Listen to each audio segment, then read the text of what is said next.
Everyone. तो आज हम करने वाले हैं आपके कंप्यूटर एप्लीकेशन यानी कि आपके सेमेस्टर 2 से एक आखिरी क्वेश्चन।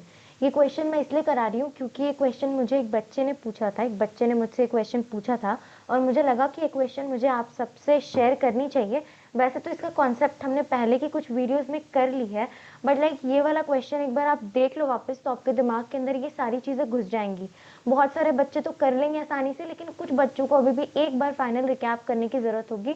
तो चलिए मेरे साथ ये क्वेश्चन को देखो और पूरी चीज़ें समझो कि मैं आपको यहाँ पे क्या क्या चीज़ें समझाऊंगी। बहुत शॉर्ट में जाएंगे हम।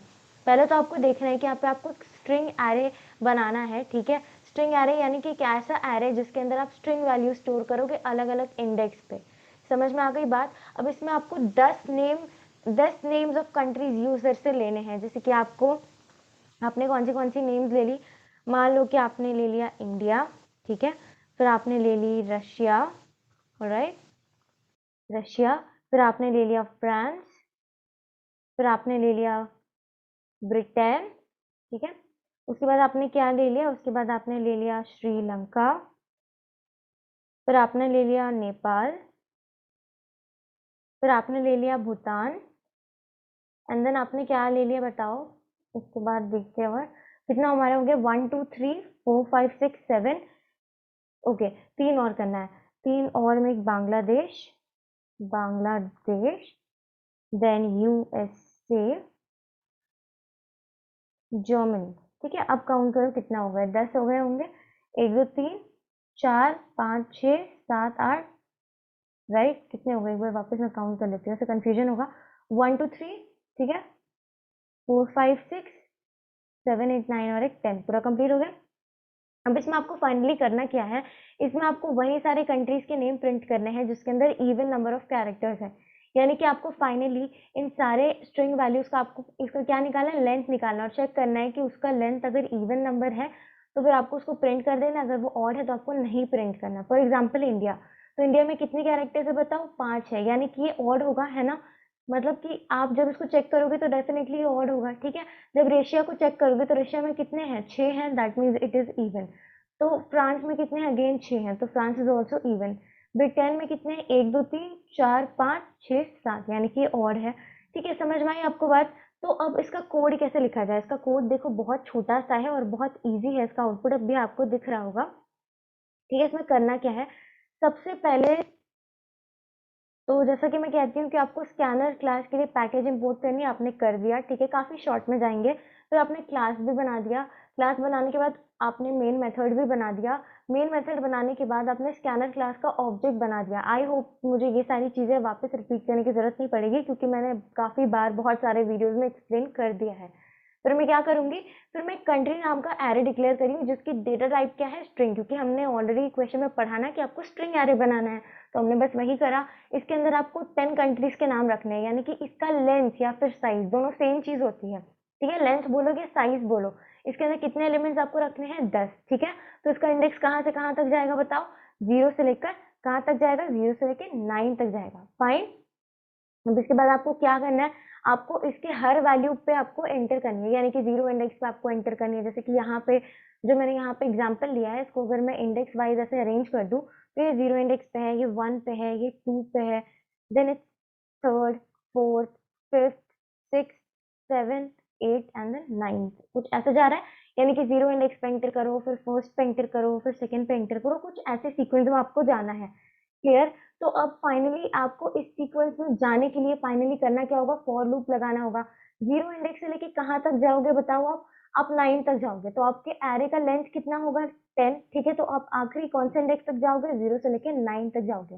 तो यहाँ पे हमने इस वाली एरे की लेंथ निकाली, देखो क्योंकि हम एरे की लेंथ निकाल रहे हैं तो बस हम लेंथ यूज करेंगे, उसके आगे हम क्या नहीं यूज करेंगे, उसके आगे हम ब्रैकेट यूज नहीं करेंगे क्योंकि ये स्ट्रिंग नहीं है, बल्कि हम इस पूरे एरे का लेंथ निकाल रहे हैं ना।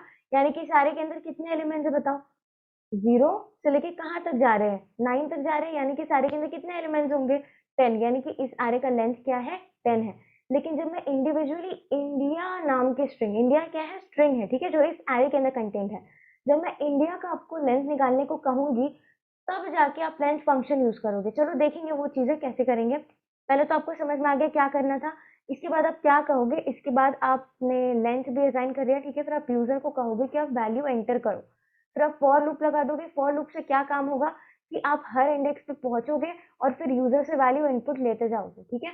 जीरो इंडेक्स पे पहुंचे तो कंट्री कंट्री नाम के एरे के जीरो इंडेक्स पे क्या है, जीरो इंडेक्स पे आपको वैल्यू रखनी है, यानी कि यहाँ पे इंडिया है, तो इंडिया को कैसे एंटर कराओगे, बस simple sc dot next line, ये वाला फंक्शन आपको यूज करना है, नेक्स्ट लाइन फंक्शन।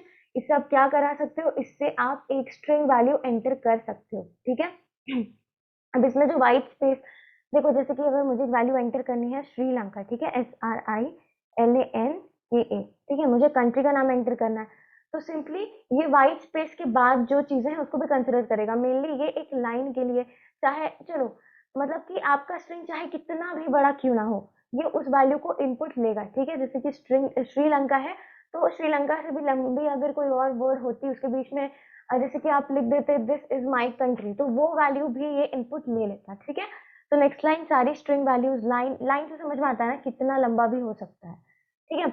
इसके बाद हमने एक वेरिएबल डिक्लेयर करा जिसका नाम है स्ट्रिंग एलियन। इससे आपको समझ में आ रहा होगा कि एरे के हर इंडेक्स पे जो स्ट्रिंग है उसका लेंथ हम स्ट्रिंग एलियन के अंदर स्टोर करेंगे, ठीक है, str के अंदर स्टोर करेंगे।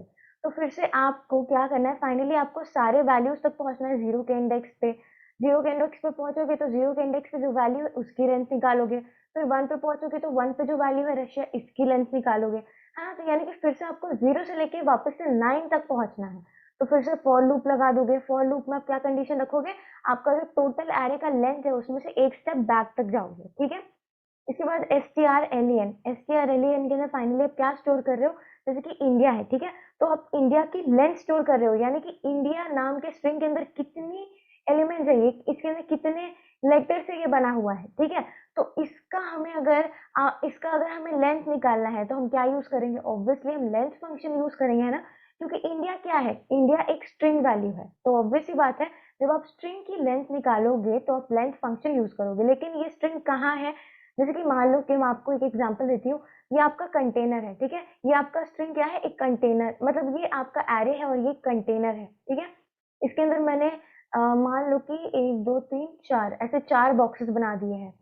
तो फाइनली जो ये चारों बॉक्सेस के अंदर ये क्या है, फाइनली ये आपके इंडेक्स वैल्यूज हैं, ठीक है। एरे कंटेनर है, इसके अंदर सब बॉक्सेस टाइप का, मतलब ये बस आप ऐसे इमेजिन कर सकते हो कि एरे एक बड़ा सा बॉक्स है और इसके अंदर सब पार्ट्स है, इसके अंदर मैं अलग अलग वैल्यू रख सकती हूँ। अब इसके अंदर जो वैल्यू रख सकती हूँ वो मेरी मर्जी का होगा, जिस डेटा टाइप का रखना चाहूँ। अगर मैं एरे को डिक्लेयर करती हूँ इंट डेटा टाइप का, तो इसके अंदर मैं इंट वैल्यू रख सकती हूँ। अगर मैं इसको क्यार का डिक्लेयर करती हूँ तो क्यार वैल्यू रख सकती हूँ। स्ट्रिंग अगर रखती हूँ तो क्या हो सकता है, वहां पे स्ट्रिंग वैल्यूज रख सकती हूँ। समझ में आ गई बात। तो फाइनली यहाँ पे आप क्या कर रहे हो, यहाँ पे आप स्टोर कर रहे हो कंट्री के आई इंडेक्स पे। आई आई का वैल्यू कितना है बताओ, फर्स्ट स्टेप में जीरो है, ठीक है। तो कंट्री के जीरो इंडेक्स पे यानी कि इंडिया, ठीक है, फिर से मैं आपको उधर लेके चलती हूँ।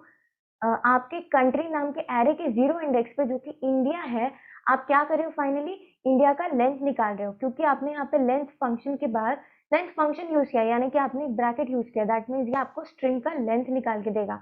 तो इंडिया की लेंथ कितनी है, 1 2 3 4 5, ठीक है, 5 आपको इधर मिल गया, ठीक है, क्लियर है, इधर 5 मिल गया। अब आपको चेक क्या करना था कि जो भी इसका लेंथ होगा वो अगर इवन है तो आपको प्रिंट करा देना है, अगर वो ऑड है तो आपको प्रिंट नहीं कराना है, ठीक है।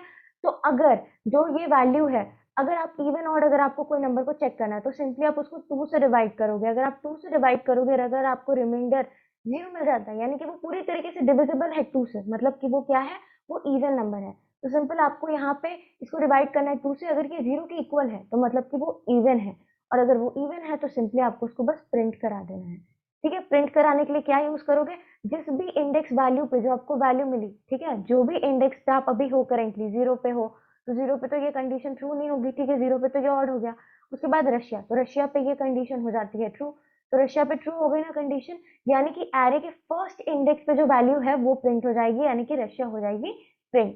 तो यहाँ पे एग्जांपल देख लो, जैसे कि यहाँ पे हमने वैल्यूज डाली, यूजर को पहले स्टार्टिंग में आपने ये मैसेज दे दिया कि देखो 10 नेम्स, कंट्री, अलग अलग कंट्रीज के नाम लिखो, India, Japan, Korea, USA, Russia, Germany, France, Britain, Bangladesh, Sri Lanka.